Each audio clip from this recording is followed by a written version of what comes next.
Hi, this is John Heddish with Youth for Truth USA. In this segment, we're kind of following up on the Bible segment because there's some people out there that they don't believe in the Old Testament. You know, they hear the story of Noah's Ark and they say, oh, this is just this figurative story. Or they hear the story of Jonah and the whale and they say that's impossible, that could never happen. The story of Sodom and Gomorrah. You know, where's the evidence? Where's the proof?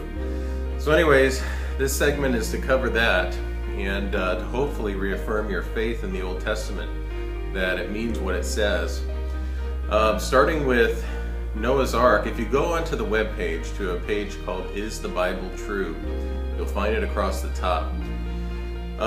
Basically, this whole page is a documenting of the finds of all of these things that happened in the Old Testament. And I'm sure you'll be shocked to find out, if you haven't already, that they've already discovered Noah's Ark. The remains of the Ark are in the Ararat Mountains up in Turkey. And they've documented the find. They actually found it, I believe, in the early 80s or the late 70s. And for some reason, it was kept very quiet when they found it. But even to this day, there's a national park for the country of Turkey at this site of Noah's Ark. And it's accepted that this is Noah's Ark.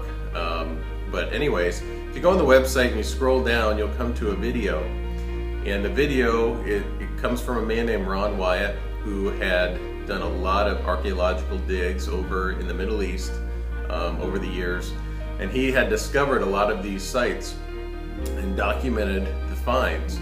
So anyways, you can go on there and you can look at exactly what they did when they investigated this site of Noah's Ark, and you can see the Ark. I mean, you can see the outline of it there in the mountains.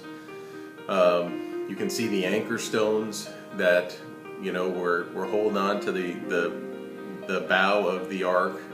It's all there. It's all throughout the countryside in Turkey. And I encourage you to go and take a look. It's also cool, you can go on Google Earth. I put a little section there where you can go onto Google Earth and you can actually see Noah's Ark from Google Earth. So these things are there. You know, these things are real. Mount Sinai. You know, this is the mountain where, you know, Moses, he had crossed through the Red Sea. God had parted the sea. He came to Mount Sinai, and that's where God gave the Ten Commandments. And it says that he consumed the top of the mountain. It was like a burning, consuming fire. But anyways, a lot of people say, well, you know, God, he didn't really part the sea, you know. He created the earth, but how could he part the sea? And it, you know, when you think about it, it makes perfect sense. This is not a big deal for God, the creator, to part the sea. But anyways, he investigated these sites as well, and he found the Red Sea crossing site. He's documented the finds. He's found chariot wheels, you know, at the bottom of the Red Sea where this crossing site was. Not only that, he's found Elim, which is where the wells were, where they had stopped originally when they got to the other side for drink and for water. Those wells are still here to this day.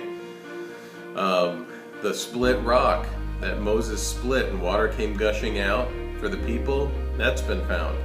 You can find that on Google Earth too. Mount Sinai has been found.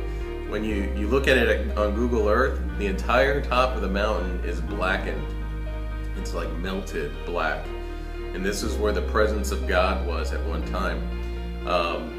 The golden calf, you know, that altar, the remains of that altar of the golden calf are still at the base of Mount Sinai, along with the altar that Moses erected for sacrifices. It's still at the base of the Mount Sinai, and you can even see these things from Google Earth. So it's amazing stuff. I posted on the webpage video so you can actually see the sites for yourself. You can see the photographs. You can see the documentaries on these sites. But also, I've included Google Earth coordinates for, let's see here, Noah's Ark, for the Red Sea crossing site, for Mount Sinai, which is called Jabal al-Lawz, the place of the law. The split rock, which is called Rephidim, the golden calf altar, the sacrifice altar area. It's actually an L-shaped altar at the base of Mount Sinai. It's really cool when you see it. You can see the grave site for the 23,000 bodies in Exodus 32:28. You can see Elijah's cave. Sodom and Gomorrah has been discovered. They found this place of Sodom and Gomorrah where it was burned with fire and brimstone, and basically there's still sulfur balls all over where this city was that you can light and they just melt through anything. So anyways, they've located Sodom and Gomorrah, and where that was located: Jerusalem, the Garden Tomb, Golgotha, Jeremiah's Grotto, Gethsemane, the Mount of Olives. All these places you can see from Google Earth. So if you have any doubt that the Old Testament is fake, that it's false, that it's figurative, I encourage you to look at this Is the Bible True page of the website. Go take a look, watch the videos so you can actually see these sites. Look into the Google Earth coordinates so that you can find these sites. And I'm telling you, you'll realize how real this Bible is. It's not fake, it's not figurative, it's the real deal. So anyways, I just wanted to do a quick segment on that. I encourage you to go on the site, check it out. The Bible is true. It is real. It has not changed. The Word has not changed. It continues to be the same, and it will always continue to be the same. So check it out. That's it for this segment. Thanks.